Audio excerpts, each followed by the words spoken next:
Hello नमस्कार साथियों, good evening. मैं मनीष कुमार आप सभी का आपके अपने आरंभ क्लासेज में स्वागत करता हूं। संध्या 6:30 बजे हैं और मैं आप लोग के समक्ष प्रस्तुत लेकर एडिटोरिया की 5000 प्रश्नों वाली पुस्तक के साथ, जिसका आज हम लोग प्रैक्टिस सेट नंबर 27 और 28 करेंगे। इससे पहले हम लोगों ने प्रैक्टिस सेट नंबर 26 तक पूरे कर लिए हैं। अगर आप लोगों ने नहीं देखा है तो उसे भी जरूर देखें, क्योंकि आपके आने वाले exam BPSC, Bihar SSC CGL 3 या फिर बिहार दरोगा, या आप लोग कह सकते हैं ग्रुप डी, या जितने भी एग्जाम है जिसमें आपके जीके जीएस के प्रश्न पूछे जाते हैं, उन सभी एग्जामों के लिए काफ़ी महत्वपूर्ण है। तो आप लोग इसे जरूर करें, क्योंकि इसमें काफ़ी अच्छे प्रश्नों का संग्रह है जो कि आपको एग्जाम में सीधे देखने को मिल सकते हैं। तो आप लोग इसे जरूर करें। अगर ये सेशन आप लोग को पसंद आ रहा हो तो आप लोग लाइक करें, कमेंट करें और अपने दोस्तों के साथ भी शेयर करें। तो चलिए आज हम लोग शुरू करते हैं प्रैक्टिस सेट नंबर 27। और प्रैक्टिस सेट नंबर 27 का पहला प्रश्न आप लोग के लिए रहा, सम्राट अशोक द्वारा निर्मित बराबर की गुफाओं में कौन एक नहीं है।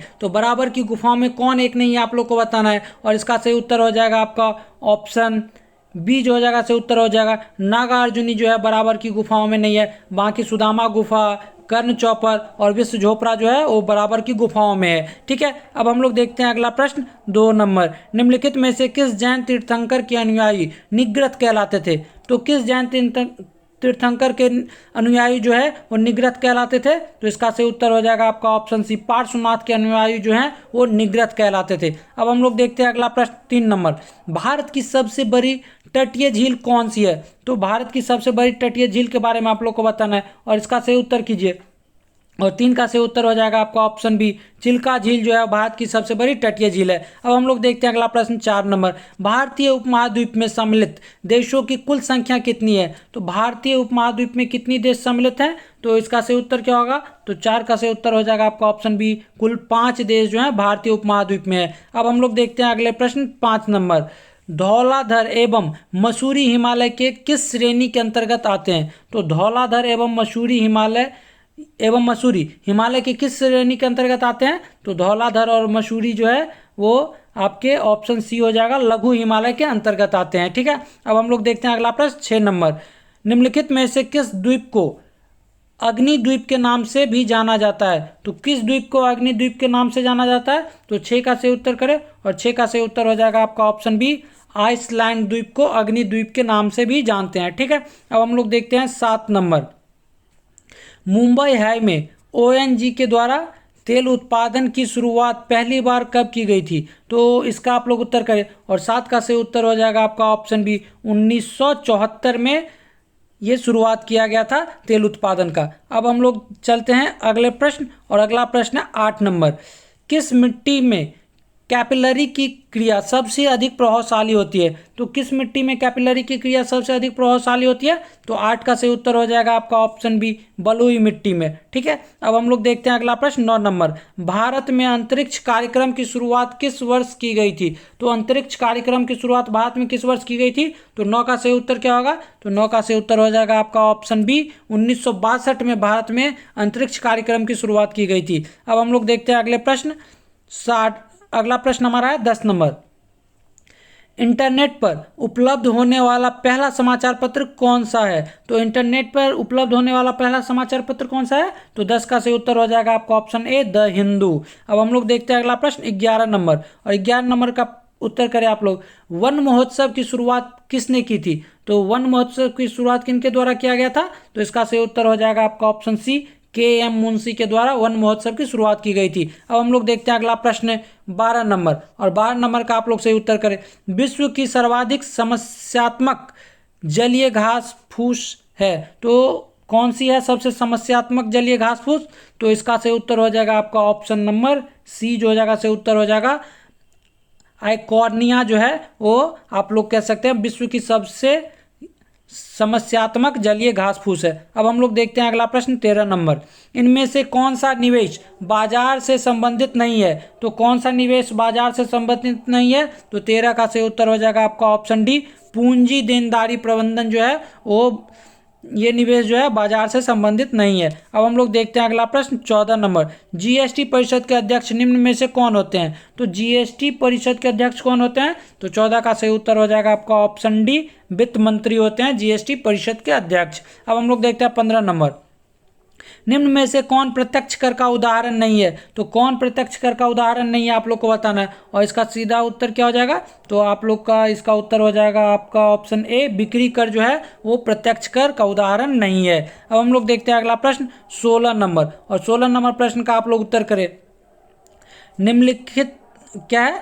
निम्न अर्थशास्त्रियों में किसने कहा था अर्थशास्त्र आदर्श विज्ञान है? तो अर्थशास्त्र आदर्श विज्ञान है, ये किनके द्वारा कहा गया था? तो 16 का सही उत्तर हो जाएगा आपका ऑप्शन बी, मार्शल के द्वारा कहा गया था अर्थशास्त्र क्या है? तो आदर्श विज्ञान है। अब हम लोग देखते हैं अगला प्रश्न 17 नंबर, क्या कह रहा है? भारतीय संविधान के किस अनुच्छेद के अंतर्गत नियंत्रक एवं महालेखा परीक्षक की नियुक्ति होती है? तो नियंत्रक एवं महालेखा परीक्षक की नियुक्ति किस अनुच्छेद के तहत होती है? तो इसका सही उत्तर हो जाएगा आपका ऑप्शन बी, अनुच्छेद 148 के तहत होती है। अब हम लोग देखते हैं अगला प्रश्न 18 नंबर, किस संविधान संशोधन द्वारा भूतपूर्व पुर्तगाली अंतः क्षेत्र को भारत में शामिल कर केंद्र शासित प्रदेश का दर्जा दिया गया? तो इसका सही उत्तर करें, और 18 का सही उत्तर क्या हो जाएगा? तो 18 का सही उत्तर हो जाएगा, देखिए इसमें ऑप्शन सी और डी दोनों एक ही दिया है, तो हमारा ये सही उत्तर है क्या? तो 10वां संविधान संशोधन के तहत ही किया गया था। ठीक है, तो आप लोग इसे याद रखिएगा, किस संविधान संशोधन के तहत? तो 10वां संविधान संशोधन अधिनियम के तहत भूतपूर्व पुर्तगाली अंतः क्षेत्र को जो है भारत में शामिल कर केंद्र शासित प्रदेश का दर्जा दिया गया था। ठीक है, अब हम लोग देखते हैं अगला प्रश्न 19 नंबर, डॉक्टर राजेंद्र प्रसाद संविधान सभा के निम्न में से किस समिति के अध्यक्ष नहीं थे? तो किस समिति के अध्यक्ष नहीं थे आपसे पूछा जा रहा है, और आपका सही उत्तर हो जाएगा इसका ऑप्शन डी, अल्पसंख्यक समिति के अध्यक्ष नहीं थे। बाकी प्रक्रिया नियम समिति के अध्यक्ष थे, संचालन समिति के भी अध्यक्ष थे, और वित्त एवं कर्मचारी समिति के भी अध्यक्ष थे। तो इन तीनों के अध्यक्ष थे, और डी ऑप्शन है हमारा, अल्पसंख्यक समिति के अध्यक्ष ये नहीं थे। चलिए अब हम लोग देखते हैं अगला प्रश्न 20 नंबर, और 20 नंबर प्रश्न क्या करा? ब्रिटिश भारत में कानून निर्माण प्रक्रिया में भारतीय प्रतिनिधियों को शामिल करने की शुरुआत किस अधिनियम द्वारा किया गया? तो किस अधिनियम द्वारा किया गया था? तो 20 का सही उत्तर हो जाएगा आपका ऑप्शन बी, भारत परिषद अधिनियम 1861 के द्वारा जो है वो भारतीयों क्या है? तो ब्रिटिश भारत में कानून निर्माण प्रक्रिया में भारतीयों को प्रतिनिधित्व प्रदान किया गया था। ठीक है, अब हम लोग देखते हैं भारत के प्रतिनिधियों को शामिल किया गया था। अब हम लोग देखते हैं अगला प्रश्न 21 नंबर, और 21 नंबर प्रश्न हमारा क्या कर रहा है? निम्नलिखित में से किस अनुच्छेद के अंतर्गत राज्यों में पंचायतों का चुनाव कराया जाता है? तो राज्यों में पंचायत का चुनाव किस अधिनियम के तहत कराया जाता है? तो इसका सही उत्तर क्या हो जाएगा? तो 21 का सही उत्तर हो जाएगा आपका ऑप्शन डी, अनुच्छेद 243 के अंतर्गत क्या कराया जाता है? तो पंचायती चुनाव कराया जाता है राज्यों में। अब हम लोग देखते हैं अगला प्रश्न 22 नंबर, भारत में संविधान सभा के गठन का विचार सर्वप्रथम किसने रखा था? तो सर्वप्रथम किनके द्वारा रखा गया था संविधान सभा के गठन का विचार?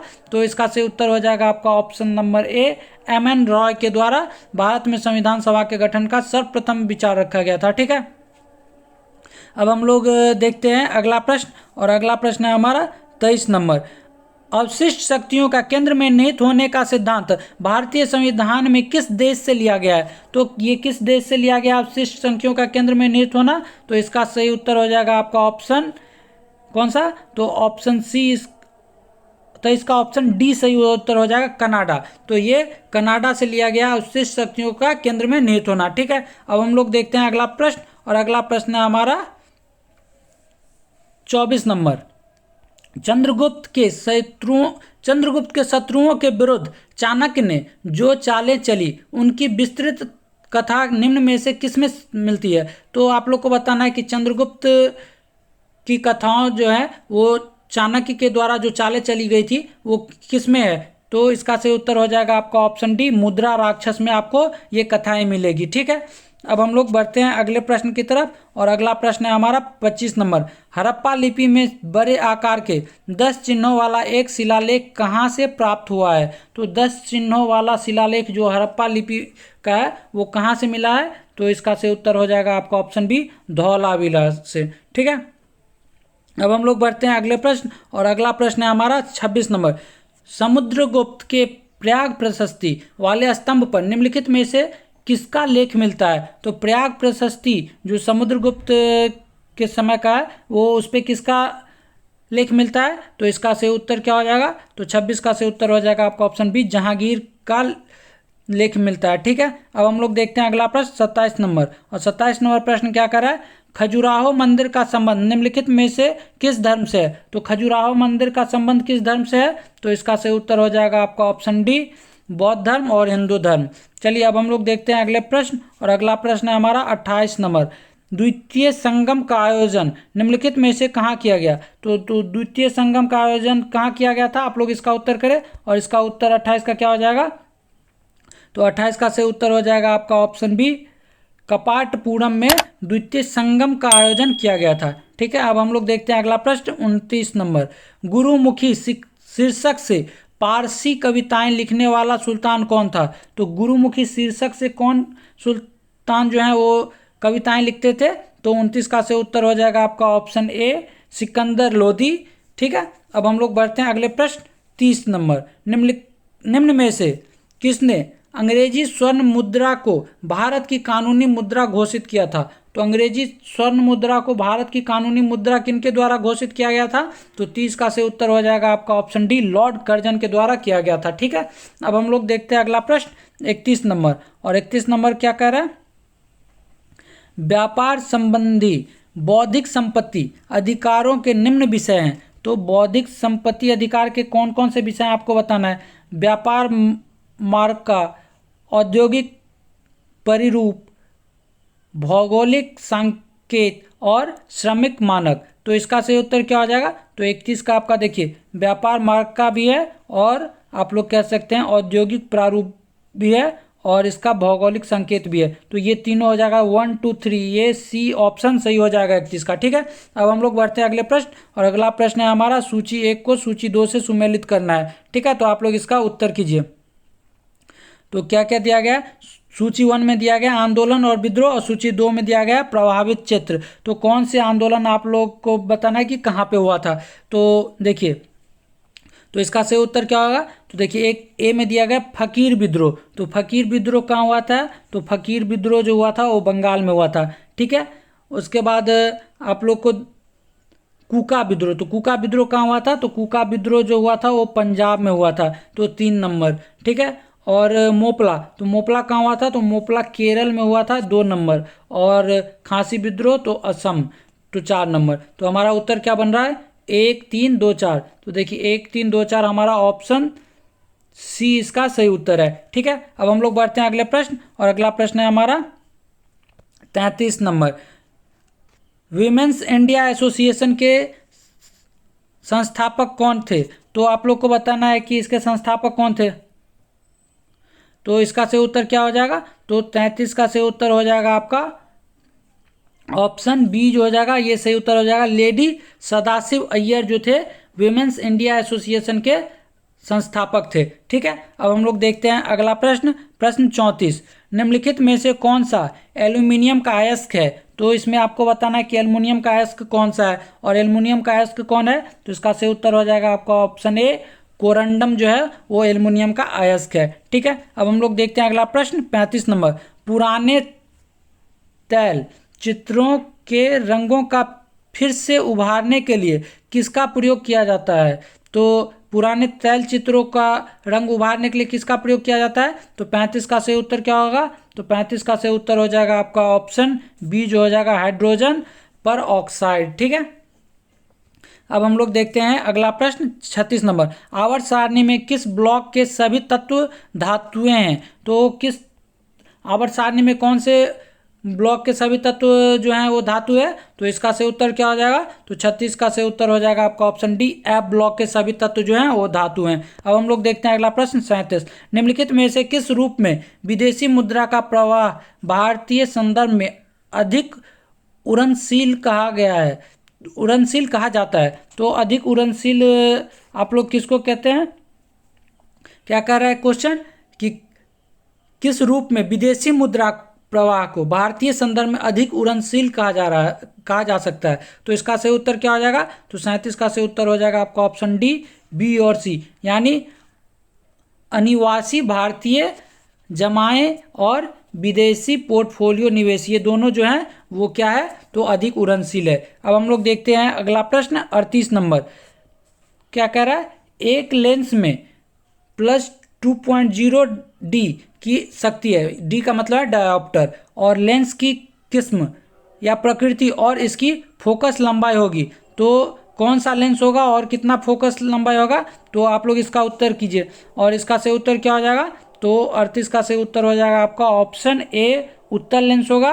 और फोकस दूरी कितनी होगी, तो 0.5 मीटर होगी। ठीक है, अब हम लोग देखते हैं अगला प्रश्न 39 नंबर। दबाव बढ़ने से बर्फ के गलनांक पर क्या प्रभाव पड़ता है। तो क्या प्रभाव पड़ता है दबाव बढ़ने से बर्फ के गलनांक पे, तो इसका सही उत्तर हो जाएगा आपका 39 का ऑप्शन बी।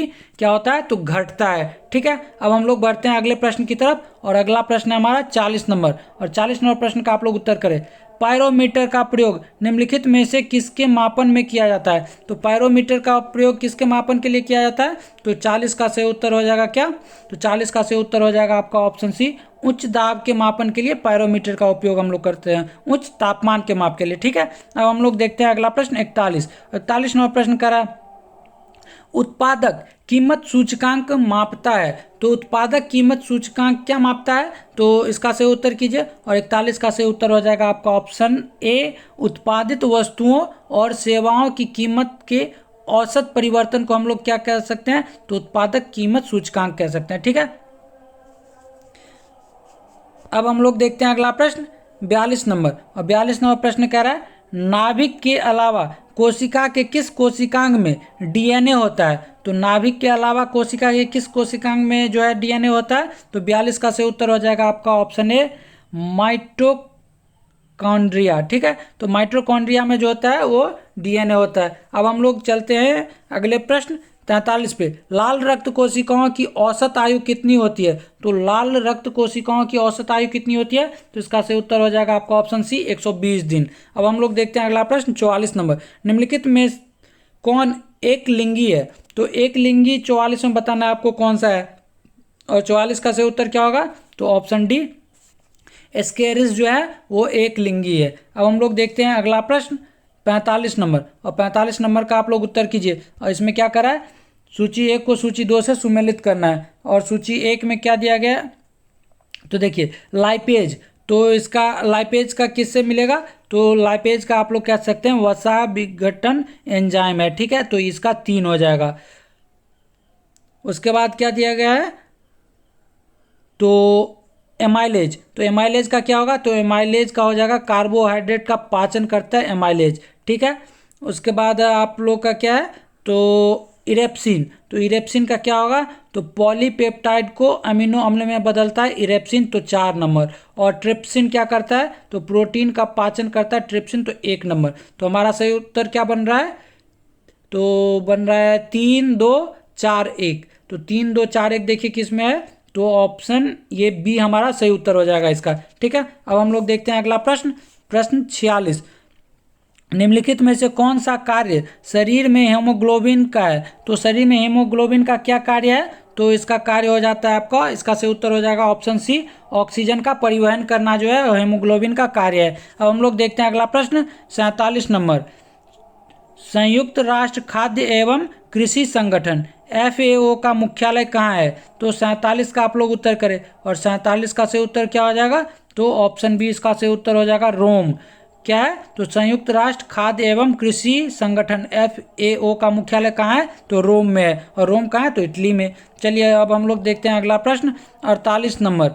गोलकुंडा का किला किस राज्य में स्थित है। तो गोलकुंडा का किला जो है किस राज्य में स्थित है, तो 48 का सही उत्तर हो जाएगा आपका ऑप्शन ए, तेलंगाना में। अब हम लोग देखते हैं अगला प्रश्न 49 नंबर। विशुद्धि मग्ग ग्रंथ किस संप्रदाय से संबंधित है। तो विशुद्धि मग्ग किस संप्रदाय से संबंधित है, तो 49 का सही उत्तर हो जाएगा आपका ऑप्शन ए, हीनयान से संबंधित है विशुद्धि मग्ग। ठीक है, अब हम लोग देखते हैं अगला प्रश्न 50 नंबर। और 50 नंबर प्रश्न क्या करा है, जय संहिता के नाम से विख्यात है। तो जय संहिता के नाम से क्या विख्यात है, तो इसका सही उत्तर क्या हो जाएगा, तो 50 का सही उत्तर हो जाएगा आपका महाभारत। ठीक है, अब हम लोग देखते हैं अगला सेट। और अगला सेट है हमारा 28 नंबर। और 28 नंबर सेट का आप लोग सही उत्तर कीजिएगा। और आप लोग को अगर ये पसंद आ रहा हो तो आप लोग अपने दोस्तों से शेयर कीजिएगा और हमें आंसर कमेंट करते रहिए। तो चलिए हम लोग देखते हैं 28 नंबर प्रैक्टिस सेट का पहला प्रश्न। और क्या कह रहा है, कर्क रेखा भारत के मध्य भाग से होकर गुजरती है, किसके फलस्वरूप। तो जिसके फलस्वरूप क्या होता है, तो जिसके फलस्वरूप आप लोग कह सकते हैं, इसका उत्तर क्या हो जाएगा, तो इसका सही उत्तर हो जाएगा आपका ऑप्शन बी, देश के दक्षिणी आधे भाग में उष्णकटिबंधीय जलवायु पाई जाती है। तो ये हमारा सही उत्तर बनेगा। ठीक है, अब हम लोग बढ़ते हैं अगले प्रश्न की तरफ, और अगला प्रश्न है हमारा 2 नंबर। क्या कह रहा है, शिवालिक का विस्तार है, तो आप लोग को बताना है कि शिवालिक का विस्तार कहाँ से कहाँ तक है। तो इसका सही उत्तर क्या हो जाएगा, तो इसका सही उत्तर हो जाएगा आपका ऑप्शन डी जो हो जाएगा, सही उत्तर हो जाएगा पोतवार बेसिन और तीस्ता के मध्य जो है वो शिवालिक का विस्तार है। अब हम लोग देखते हैं अगला प्रश्न 3 नंबर। कोर मुद्रास्फीति को परिभाषित किया जाता है, तो कोर मुद्रास्फीति को परिभाषित हम लोग कैसे करेंगे, तो तीसरे का सही उत्तर क्या हो जाएगा, आपका ऑप्शन डी सही उत्तर हो जाएगा। खाद्य मुद्रास्फीति तथा ईंधन मुद्रास्फीति दोनों को छोड़कर शीर्षक मुद्रास्फीति से हम लोग कोर मुद्रास्फीति को परिभाषित करते हैं। अब हम लोग देखते हैं अगला प्रश्न 4 नंबर। हिंद महासागर तथा लाल सागर को कौन सी जल संधि जोड़ती है, तो किस जल संधि के द्वारा हिंद महासागर और लाल महासागर को जोड़ा जाता है, तो इसका सही उत्तर हो जाएगा आपका ऑप्शन सी, बाब अल मानदेव। चलिए अब हम लोग देखते हैं अगला प्रश्न 5 नंबर। और 5 नंबर प्रश्न क्या करा है, रंग राजन समिति का संबंध किससे है, तो रंग राजन समिति का संबंध किससे है, तो 5 का सही उत्तर हो जाएगा आपका ऑप्शन सी, भुगतान संतुलन से संबंधित है रंग राजन समिति। ठीक है, अब हम लोग देखते हैं अगला प्रश्न, और अगला प्रश्न है हमारा 6 नंबर।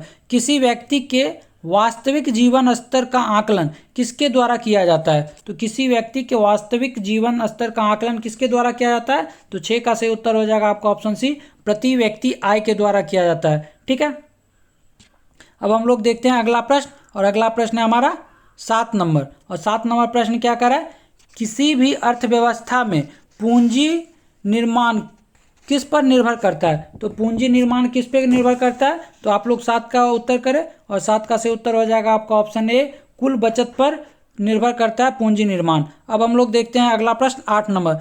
भारतीय स्टॉक बाजार का विनियमन किसके द्वारा किया जाता है, तो विनियमन किनके द्वारा किया जाता है, तो इसका सही उत्तर क्या हो जाएगा, ऑप्शन सी इसका सही उत्तर हो जाएगा, सेबी के द्वारा। ठीक है, अब हम लोग देखते हैं अगला प्रश्न, और अगला प्रश्न है 9 नंबर। भारत में पहली बार मुख्य संवर्धित कर कब लागू किया गया था, तो मूल्य संवर्धित कर जो है वो कब लागू किया गया था, तो 9 का सही उत्तर हो जाएगा आपका ऑप्शन बी, 2005 में जो है भारत में पहली बार मूल्य संवर्धित कर को लागू किया गया था। अब हम लोग देखते हैं अगला प्रश्न 10 नंबर, और 10 नंबर का आप लोग उत्तर करें, ग्रीन मफलर का संबंध है, तो ग्रीन मफलर का संबंध किससे है, तो 10 का सही उत्तर हो जाएगा आपका ऑप्शन सी, ध्वनि प्रदूषण से संबंधित है ग्रीन मफलर। ठीक है, अब हम लोग देखते हैं अगला प्रश्न 11 नंबर, और 11 नंबर प्रश्न का आप लोग उत्तर करें। महासागर में ज्वार भाटा की उत्पत्ति का मुख्य कारण निम्नलिखित में से क्या है, तो ज्वार भाटा क्यों उत्पन्न होता है आप लोग से पूछा जा रहा है, और 11 का सही उत्तर हो जाएगा आपका ऑप्शन सी, सूर्य तथा चंद्रमा के गुरुत्वाकर्षण बल के कारण जो है वो ज्वार भाटा उत्पन्न होती है। अब हम लोग देखते हैं अगला प्रश्न 12 नंबर। कौन सा राष्ट्रीय उद्यान एशियाई बब्बर शेरों के लिए प्रसिद्ध है, तो एशियाई बब्बर शेर के लिए कौन सा राष्ट्रीय उद्यान प्रसिद्ध है, तो इसका सही उत्तर क्या होगा, तो इसका सही उत्तर हो जाएगा आपका ऑप्शन बी, गिर उद्यान। अब हम लोग देखते हैं अगला प्रश्न 13 नंबर। भारत में नई वन नीति कब लागू की गई, तो भारत में नई वन नीति कब लागू की गई, तो 13 का सही उत्तर हो जाएगा आपका ऑप्शन सी, 1988 में। अब हम लोग देखते हैं अगला प्रश्न 14 नंबर। निम्नलिखित में से ग्रेट लेक्स के अंतर्गत कौन सी झीलें या झील सम्मिलित नहीं है, तो कौन सी झील जो है ग्रेट लेक्स के अंतर्गत सम्मिलित नहीं है, तो इसका सही उत्तर क्या हो जाएगा, तो इसका सही उत्तर हो जाएगा ऑप्शन डी, ग्रेट बैरियर। बाकी सुपीरियर, ईरी और मिशिगन जो है वो ग्रेट लेक्स के अंतर्गत आते हैं। अब हम लोग देखते हैं अगला प्रश्न 15।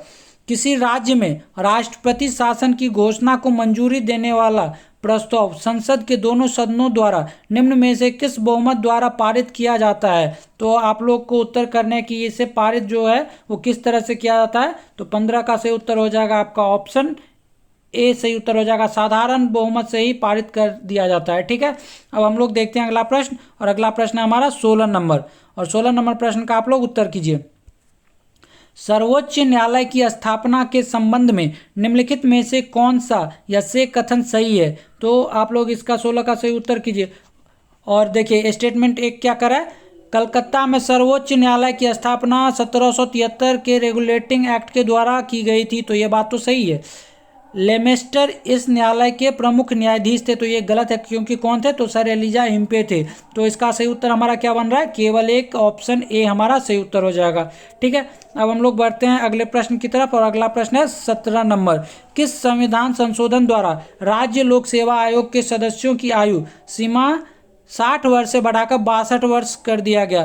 तो राज्य लोक सेवा आयोग के सदस्यों की रिटायर की सीमा कितनी कर दी गई? तो 60 से बढ़ा के 62। ये किस संविधान संशोधन के तहत किया गया था? तो 17 का सही उत्तर हो जाएगा आपका ऑप्शन ए, 41वां संविधान संशोधन के तहत ये किया गया था। ठीक है, अब हम लोग देखते हैं अगला प्रश्न 18 नंबर। संसदीय प्रक्रिया में शून्यकाल के संदर्भ में निम्न में से कौन सा कथन सत्य है? तो आप लोग इसका सही उत्तर करें कि शून्यकाल के संदर्भ में कौन सा कथन सत्य है। तो इसका देखिए, यह भारत की देन है, तो ये तो सही है। ठीक है, और यह 1962 ईस्वी में जारी है, तो ये भी सही है। और यह अनौपचारिक साधन है जिससे संसद सदस्य बिना पूर्ण सूचना के मामले उठा सकते हैं, तो ये बात भी सही है। तो हमारा सही उत्तर क्या हो जाएगा? तो ऑप्शन डी इसका सही उत्तर हो जाएगा। इनमें से सभी सत्य है। ठीक है, अब हम लोग देखते हैं अगला प्रश्न 19 नंबर, और 19 नंबर का आप लोग उत्तर कीजिए। क्या कर रहा है? प्रोटेम स्पीकर को कौन नियुक्त करता है? तो 19 का आप लोग उत्तर कीजिए। प्रोटेम स्पीकर को कौन नियुक्त करता है? और 19 का से उत्तर हो जाएगा आपका ऑप्शन ए, भारत के राष्ट्रपति के द्वारा प्रोटेम स्पीकर को नियुक्त किया जाता है। हम लोग देखते हैं अगला प्रश्न 20 नंबर। निम्नलिखित में से कौन सा कथन सत्य नहीं है? तो आप लोग से पूछा जा रहा है कौन सा कथन सत्य नहीं है, तो इसका सही उत्तर क्या होगा? तो आप लोग उत्तर कीजिए। तो देखिए, राष्ट्रपति का मासिक वेतन 5 लाख रुपए है, तो ये तो सही है। राष्ट्रपति का वेतन आयकर से मुक्त है, तो ये भी सही है। राष्ट्रपति देश का संवैधानिक प्रधान होता है, तो ये भी सही है। तो हमारा सही उत्तर क्या हो जाएगा? ऑप्शन डी, राष्ट्रपति अनुच्छेद 76 के अंतर्गत दोषी ठहराए गए किसी व्यक्ति को दंड को क्षमा कर सकता है, तो ये स्टेटमेंट हमारा गलत है। ठीक है, अब हम लोग देखते हैं अगला प्रश्न, और अगला प्रश्न है हमारा 21 नंबर। भारत के संविधान में केंद्र तथा राज्यों के बीच शक्तियों का विभाजन उल्लेखित है, तो केंद्र और राज्य के बीच शक्तियों का विभाजन किस में क्या कहते हैं हम लोग उल्लेखित है? तो 21 का सही उत्तर क्या हो जाएगा? तो 21 का सही उत्तर हो जाएगा आपका ऑप्शन ए, भारत शासन अधिनियम 1935 के अंतर्गत क्या किया गया था? तो केंद्र तथा राज्यों के बीच शक्तियों का विभाजन का उल्लेख किया गया था। ठीक है, अब हम लोग देखते हैं अगले प्रश्न 22 नंबर। जूनागढ़ रियासत को किस माध्यम से भारत में मिलाया गया था? तो जूनागढ़ को भारत में किस माध्यम से मिलाया गया था? तो 22 का सही उत्तर हो जाएगा आपका ऑप्शन ए, जनमत संग्रह के द्वारा जूनागढ़ रियासत को भारत में मिलाया गया था। अब हम लोग देखते हैं अगला प्रश्न 23 नंबर। भारत की 22 भाषाओं का उल्लेख किस अनुसूची में किया गया है? तो भारत की 22 भाषाओं का उल्लेख किस अनुसूची में किया गया है? तो इसका सही उत्तर होगा ऑप्शन बी, 8वीं अनुसूची। अब हम लोग देखते हैं अगला प्रश्न 24 नंबर। वैदिक काल में अपराधियों को पकड़ने का कार्य करता था, तो वैदिक काल में अपराधियों को पकड़ने का कार्य कौन करता था? तो 24 का उत्तर हो जाएगा आपका ऑप्शन ए, उग्र के द्वारा वैदिक काल में अपराधियों को पकड़ने का कार्य किया जाता था। अब हम लोग देखते हैं अगला प्रश्न 25 नंबर। द्वितीय क्रम के प्रमुख जैन तीर्थंकर कौन थे? तो दूसरे स्थान पे कौन से तीर्थंकर थे? तो इसका सही उत्तर हो जाएगा आपका ऑप्शन डी, जो हो जाएगा अजितनाथ। ठीक है, अब हम लोग देखते हैं अगला प्रश्न, और अगला प्रश्न है हमारा 26 नंबर, और 26 नंबर प्रश्न का आप लोग उत्तर कीजिए। वैष्णव धर्म के विषय में प्रारंभिक जानकारी मिलती है, तो वैष्णव धर्म के विषय में प्रारंभिक जानकारी किस में मिलती है? तो इसका सही उत्तर हो जाएगा आपका ऑप्शन सी, उपनिषद में मिलती है वैष्णव धर्म के विषय में प्रारंभिक जानकारी। अब हम लोग देखते हैं अगला प्रश्न 27 नंबर। अशोक के किस शिलालेख में आत्मनियंत्रण की शिक्षा दी गई है? तो आत्मनियंत्रण की शिक्षा अशोक के किस शिलालेख में दी गई है? तो 27 का सही उत्तर हो जाएगा आपका ऑप्शन बी, 6ठा शिलालेख में। ठीक है, अब हम लोग देखते हैं अगला प्रश्न 28 नंबर। मानवीय जनसंख्याओं के श्रेष्ठतर जीवन यापन के लिए निम्न में से कौन सा कदम सर्वाधिक महत्वपूर्ण है? तो 28 का आप लोग उत्तर करें, और 28 का सही उत्तर क्या हो जाएगा? तो 28 का सही उत्तर हो जाएगा आपका ऑप्शन ए, वनारोपण। ठीक है, अब हम लोग देखते हैं अगला प्रश्न 29 नंबर। विजयनगर आने वाले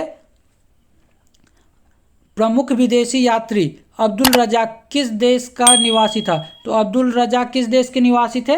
तो इसका आप लोग उत्तर कीजिए, और इसका सही उत्तर हो जाएगा आपका ऑप्शन बी, फारस के निवासी थे अब्दुल रज़ाक। ठीक है, अब हम लोग देखते हैं अगला प्रश्न 30 नंबर, और 30 नंबर का आप लोग सही उत्तर कीजिए। अकबर ने हरम दल से अपने को पूर्णतः मुक्त कब कर लिया? तो हरम दल से अकबर ने अपने को मुक्त कब किया? तो इसका सही उत्तर हो जाएगा आपका ऑप्शन बी, 1562 में। ठीक है, अब हम लोग देखते हैं अगला प्रश्न। अगला प्रश्न है 31 नंबर।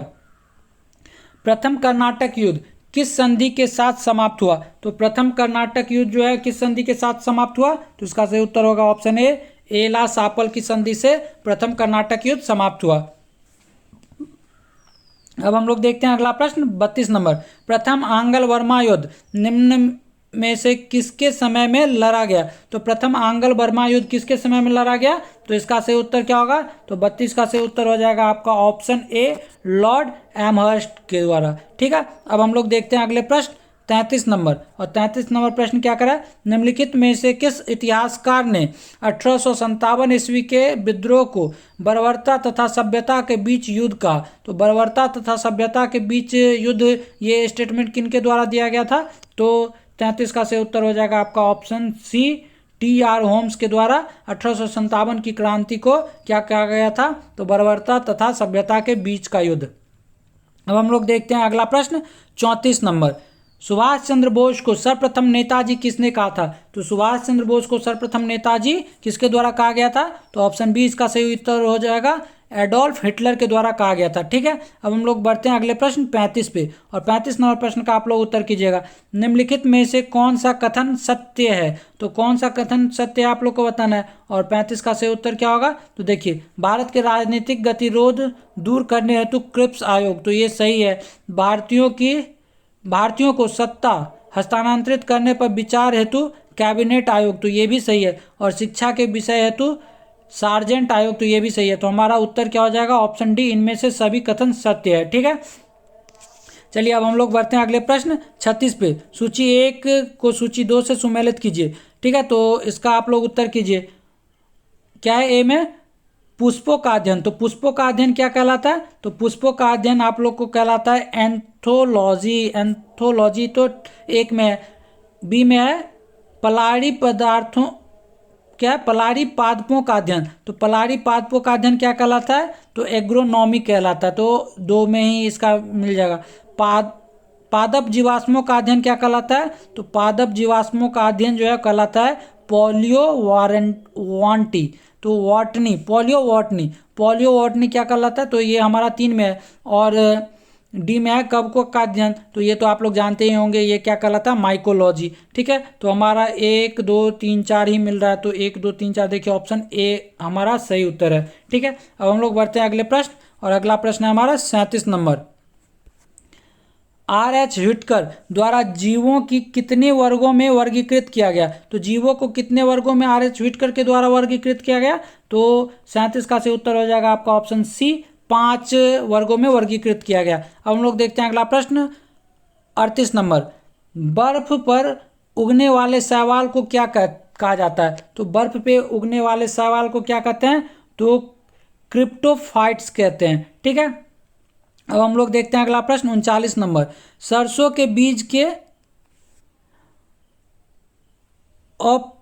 अपमिश्रक के रूप में सामान्यतः निम्नलिखित में से किसे प्रयोग में लाया जाता है? तो किसे प्रयोग में लाया जाता है सरसों के बीज के अपमिश्रक के रूप में? तो इसका सही उत्तर क्या हो जाएगा? तो 39 का सही उत्तर हो जाएगा आपका ऑप्शन ए, आर्जीमोन के बीज को हम लोग सरसों के अपमिश्रक के रूप में इस्तेमाल करते हैं। किसको? तो आर्जीमोन के बीज को। चलिए अब हम लोग देखते हैं अगला प्रश्न 40 नंबर। निम्नलिखित में से किस विटामिन की कमी से कोलोसिस रोग होता है? तो कोलोसिस रोग किस विटामिन की कमी से होता है? तो 40 का सही उत्तर हो जाएगा आपका ऑप्शन ए, विटामिन B2 की कमी से कोलोसिस रोग होता है। ठीक है, अब हम लोग देखते हैं अगला प्रश्न 41 नंबर, और 41 नंबर का आप लोग उत्तर कीजिए। सिनकोना पादप के किस भाग में किस भाग से कुनैन प्राप्त होता है? तो 41 का सही उत्तर क्या होगा? तो 41 का सही उत्तर हो जाएगा आपका ऑप्शन डी, छाल से। चलिए अब हम लोग देखते हैं 42 नंबर, और 42 नंबर प्रश्न क्या करा है? निम्नलिखित में से कौन सा पाचक हार्मोन छोटी आंत में स्रावित होता है? तो कौन सा पाचक हार्मोन जो है वो छोटी आंत में स्रावित होता है? तो 42 का सही उत्तर हो जाएगा आपका ऑप्शन डी। कौन कौन सा? तो कोलिसिस्टोकाइनिन, सिक्रेटिन और मोटिलिन। तो ये तीनों जो है आप लोग कह सकते हैं कि छोटी आंत में स्रावित होने वाला हार्मोन है। अब हम लोग देखते हैं अगला प्रश्न 43 नंबर। कांच का लाल रंग निम्न में से किसके कारण होता है? तो कांच का लाल रंग किसके कारण होता है? तो 43 का सही उत्तर हो जाएगा आपका ऑप्शन सी, क्यूप्रस लवण के कारण जो होता है कांच का लाल रंग होता है। अब हम लोग देखते हैं अगला प्रश्न 44 नंबर, और 44 नंबर प्रश्न क्या करा है? सूची 1 को सूची 2 से सुमेलित कीजिए। सूची 1 में तत्व दिया गया है और सूची 2 में अनुप्रयोग दिया गया है। तो देखिए यूरेनियम का समस्थानिक, तो यूरेनियम का समस्थानिक हम लोग कहाँ? तो नाभिकीय ईंधन में हम लोग प्रयोग करते हैं। कोबाल्ट, तो कोबाल्ट का हम लोग कहाँ उपयोग करते हैं? तो कैंसर के उपचार में हम लोग कोबाल्ट का उपयोग करते हैं। आयोडीन, तो आयोडीन का कहाँ? तो गलगंड में। और रेडियम का कहाँ? तो द्वितीय कैंसर। तो इसका उत्तर हमारा क्या बन रहा है? तो 4, 1, 2, 3। तो देखिए 4, 1, 2, 3 हमारा ऑप्शन बी इसका सही उत्तर हो जाएगा 44 का। ठीक है, अब हम लोग देखते हैं अगला प्रश्न, और अगला प्रश्न है हमारा 45 नंबर। आवर्त सारणी के किस समूह को उत्कृष्ट गैसों का समूह कहते हैं? तो उत्कृष्ट गैसों का समूह आवर्त सारणी के किस समूह को कहते हैं? तो इसका सही उत्तर हो जाएगा ऑप्शन डी, समूह 18 को। ठीक है, अब हम लोग देखते हैं अगला प्रश्न, और अगला प्रश्न है 46 नंबर। क्या कर रहा है? सिल्वेनाइट निम्न में से किस धातु का अयस्क है? तो सिल्वेनाइट किसका अयस्क है? तो 46 का उत्तर क्या होगा? ऑप्शन सी जो हो जाएगा, गोल्ड के अयस्क हैं सिल्वेनाइट। ठीक है, अब हम लोग देखते हैं अगला प्रश्न 47, और 47 का आप लोग उत्तर कीजिए। कैपिटल जी गुरुत्वाकर्षण नियतांक के संबंध में कौन सा कथन सत्य नहीं है? तो यहाँ पे पूछ रहा है कौन सा सत्य नहीं है, तो इसका सही उत्तर क्या हो जाएगा? तो देखिए इसका मान 6.67 गुने 10 के पावर -11 न्यूटन मीटर स्क्वायर पर केजी स्क्वायर होता है। तो ये बात तो सही है, यह एक सदिश राशि है, तो ये बात गलत है। तो हमारा उत्तर यही सही हो जाएगा, ऑप्शन बी। ठीक है, और सी में क्या करा? जी का मान संपूर्ण ब्रह्मांड में सर्वत्र एक समान होता है, तो ये बात सही है। तो हमारा उत्तर क्या बन रहा है? ऑप्शन बी उत्तर बन रहा है, ये सदिश नहीं, ये अदिश राशि है। अब हम लोग चलते हैं अगले प्रश्न 48 पे। 48वां नंबर प्रश्न कर रहा है, निम्न में से कौन सा अनुप्रस्थ तरंग का उदाहरण है? तो अनुप्रस्थ तरंग का उदाहरण कौन सा है? तो 48 का सही उत्तर हो जाएगा आपका ऑप्शन ए, भूकंपीय तरंगों में एस तरंगे जो हैं वो अनुप्रस्थ तरंग के उदाहरण है। अब हम लोग देखते हैं अगला प्रश्न 49 नंबर। 49 नंबर प्रश्न कह रहा है, निम्नलिखित में से किस चुंबकीय तरंग का उपयोग नाभिकीय अभिक्रिया तथा कृत्रिम रेडियो सक्रियता में किया जाता है? तो इसका सही उत्तर क्या होगा? तो 49 का सही उत्तर हो जाएगा आपका ऑप्शन सी, गामा किरण का उपयोग किया जाता है। ठीक है, अब हम लोग देखते हैं अगला प्रश्न, और अगला प्रश्न है हमारा 50 नंबर, जो आज के सेशन का हमारा आखिरी प्रश्न है। तो क्या कर रहा है? प्रकाश की किरण को प्रिज्म से गुजरने पर निम्न में से किस रंग का विचलन सर्वाधिक होता है? तो जब प्रिज्म से गुजारते हैं प्रकाश की किरण को, तो किस किरण का सर्वाधिक विचलन होता है? तो इसका सही उत्तर क्या हो जाएगा? तो 50 का सही उत्तर हो जाएगा आपका ऑप्शन सी, बैगनी किरण का सर्वाधिक विचलन होता है। तो ठीक है दोस्तों, आज का सेशन हम लोग यहीं समाप्त करते हैं। आप लोग को पसंद आया हो तो आप लोग लाइक करें और कमेंट कर हमें ज़रूर बताएं, और आप लोग अपने दोस्तों के साथ भी इसे शेयर करें। और अभी तक हमारे चैनल को सब्सक्राइब नहीं किया तो सब्सक्राइब कर ले, और बेल आइकन भी प्रेस कर ले, ताकि हमारी नई वीडियो जब आए तो आपको नोटिफिकेशन से मिले और आप उससे भी अपने एग्जाम की तैयारी में एक बेहतर सहयोग ले सके। तो चलिए दोस्तों, आप लोग को इसका अगर PDF चाहिए तो हमारे टेलीग्राम चैनल पर ज्वाइन होकर PDF प्राप्त कर सकते हैं। और उम्मीद करते हैं कि आप लोग ऐसे ही जोरों शोरों से पढ़ते रहेंगे और अपने एग्जाम में सफल होंगे। तो इतना ही पे हम लोग अपना आज का सेशन समाप्त करते हैं। आप लोग अपना ख्याल रखिए और जोरों शोरों से पढ़ते रहिए। धन्यवाद। जय हिंद।